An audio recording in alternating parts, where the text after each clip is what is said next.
Hey folks, I'm Chip. Welcome back. In life, there's a lot of things that we learn how to do, and after a while, we just take them for granted, and we don't realize that other people don't know what we know, and sometimes it's frustrating when you're dealing with children and wives, and they don't understand how to do something, and we need to stop and be patient about that. And a viewer the other day uh, made a comment. I think I was talking to him on the phone. He had called me about something. He was going to get into the flipping, but he didn't know how to paint. Now, I take painting for granted because I guess my dad turned me loose with a paint can when I was about 12 years old. And he probably gave me a project that was a wooden project, something like that. And wood is very forgiving when you're painting because it will absorb the paint and you have less drips and things like that. But anyway, I realized that I needed to stop, and I told the guy I'd probably make a video about painting. And I was painting a project the other day, and of course, I had forgotten what I told him, and I was about halfway through with it when I realized that he had asked about that. So this video is about painting, and what I use for my appliances, what I use for my videos is this appliance epoxy. Appliance epoxy enamel, and it's by Rust-Oleum, and you can get it at Walmart or big box stores.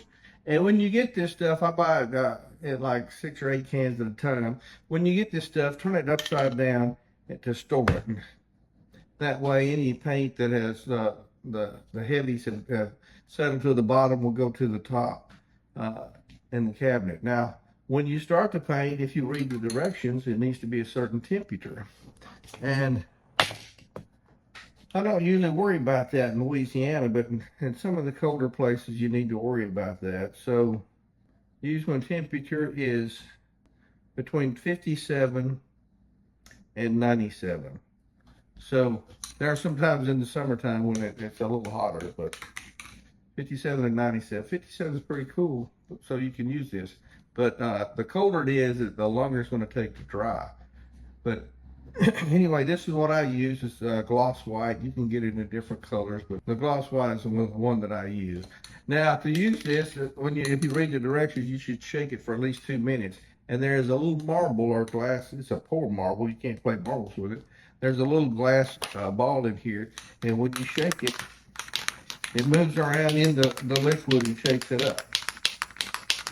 Now, when you pop this top off, if you can see, on the edge of this top, let me turn the can, and you see that little black spot right there. The hole in this nozzle, you can see the hole in the nozzle. Focus. You should turn the hole in the nozzle to point right at that black spot, and that's because there is a plastic tube in here that's connected to here, and it's bent, and it will go down to the bottom corner of the can where you can get all the paint out of it. So anyway, painting wood is a lot easier than painting metal because wood absorbs a lot of your drip. If you stay in one place too long, wood will absorb the drips. Now, the one thing you need to understand about painting is you have to prepare the surface, and you have to prepare it in different ways. One of the ways you prepare your surface is you clean it. If it's dirty and grimy, you clean it, and once you clean it, you sand it, and you try to sand. If you have rust spots, old paint, on washers and dryers, you'll have soap and fabric softener, things like that. You need to clean all that off with soap and water, or a good cleaner like a 409 or some kind of cleaner like that. Get all that cleaned off, and then you need to sand it, and you need to sand every portion of the surface that you're going to paint, because you roughen it up and the new paint will stick to it a lot better. So don't avoid a place that doesn't need painting with a sandpaper. Rough it all up. And I use 100 grit with a hand sander. So once you do that, you need to clean it again, get all that dust off of there. And once you get all the dust off of there, you need to wipe it down with, uh, I use MEK. You can wipe it down with MEK, or you can just wipe it down with a good cleaner again, as long as it's good and dry.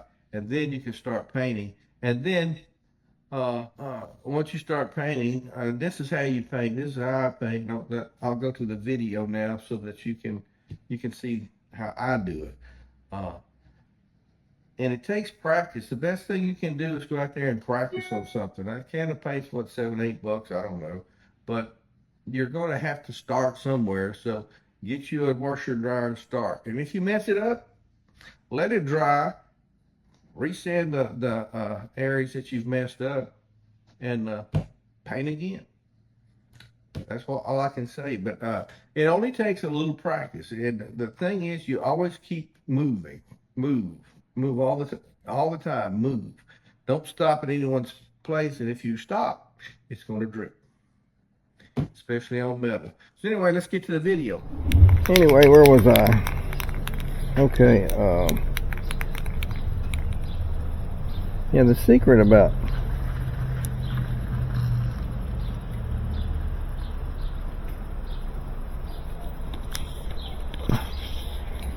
well, there really is no secret. There's no secret about applying this paint. Just make sure you got it shaken up real good, and you always keep it moving. Now on these cans, you'll have a black dot there. You want to center your spray nozzle on that black dot.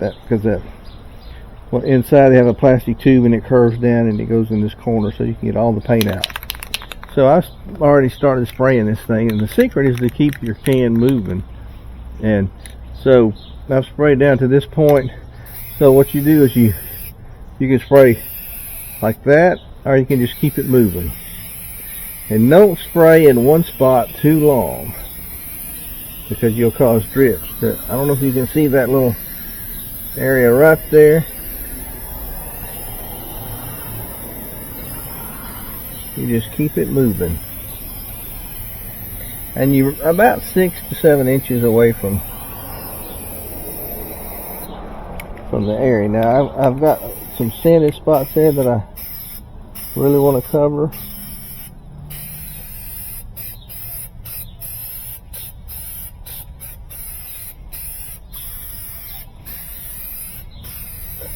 And that's all you need to do. Now these corners are different. You just have to move down that corner, spraying right, and then move back up.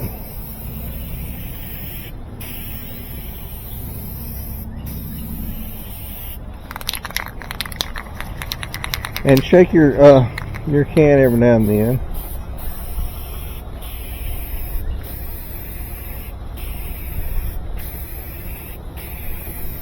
Now on this side you can see where my sander has scarred up some pieces, and you need to have your surfaces real clean. So what I do with these is I take like a 409 or something like that and get all the soap and grease and stuff off of it, and then I sand the surfaces down so they're roughed up, and then I wipe them again with MEK. If you don't have MEK, you can just wipe it with soap and water, mostly water, just to get everything off of there, making sure it's dry. And you sand every surface, because you want a rough texture on it so the new paint will stick. And it's fairly easy, and I'm going back and forth over this because I have these areas that are shining through. You just don't want to keep your can in one spot. I'll show you why. Let's get over here. If I kept my can in one spot like that, it's going to drip. There's too much paint right there, and it'll cause big drips. But if you lightly coat it, then come back over it again, until you cover what you need to cover. And there's a spot right there that was showing. And there's a piece of paint right there from somebody who must have painted a house that the sander didn't get everything off of. But it's too late now to mess with that. So,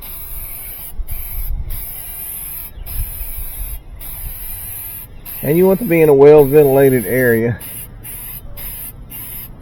and mostly away from vehicles and stuff, because you don't want to, this overspray can get on it. Now my old service truck is behind me, and I don't care if it gets overspray on it, to tell you the truth. But if I had my wife's car up here, I wouldn't want this overspray to get on her black car, and it shows up as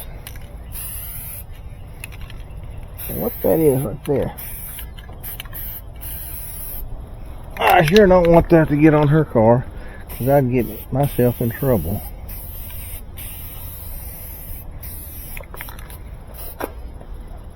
Now, the other day, I almost finished this job before I thought about it, but the other day a viewer called me, and he was talking about getting into flipping these things, and I said, all you need to do is throw some paint on it. He said he didn't know how to paint.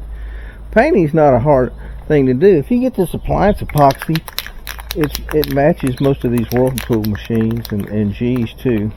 It's a Rust-Oleum appliance epoxy, enamel, smooth, factory-like finish.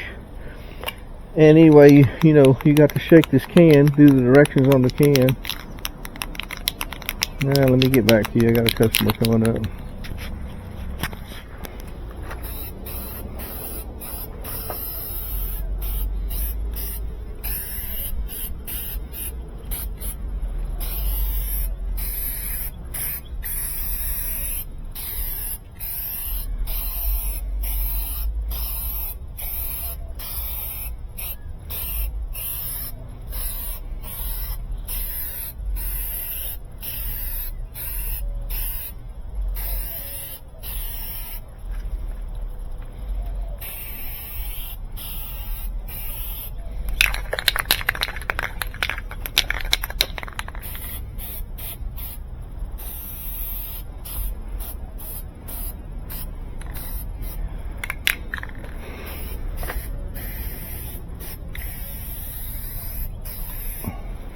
And the way this can is set up is the spray comes out like this. Now if you were using a professional sprayer, you could get the nozzle to fan out like this, so you go up and down like that. So if you're going up and down, you want the spray, you can see the spray goes, see it fans out this direction, not this direction. So like if you're painting right here, you want the fan to be like that, so you turn your can a little bit sideways. It's just a technique to get into. Now this fell out of a tree, but it'll be alright. Don't touch it until it dries, and then you can just basically brush that off. And it should take 2 hours or 2 to 3 hours to be able to move it, and then 24 hours it should be cured well. And that's how you paint a wash machine cabinet. Now I see a bunch of things down there on the bottom that I didn't get because it's hard to get that. But I can get down here.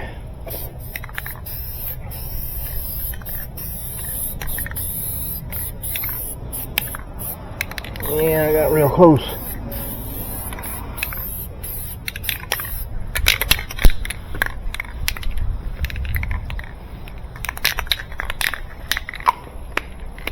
Very good. So anyway, you have to, the biggest part of painting is preparing. You have to have clean surfaces, and I mean really clean.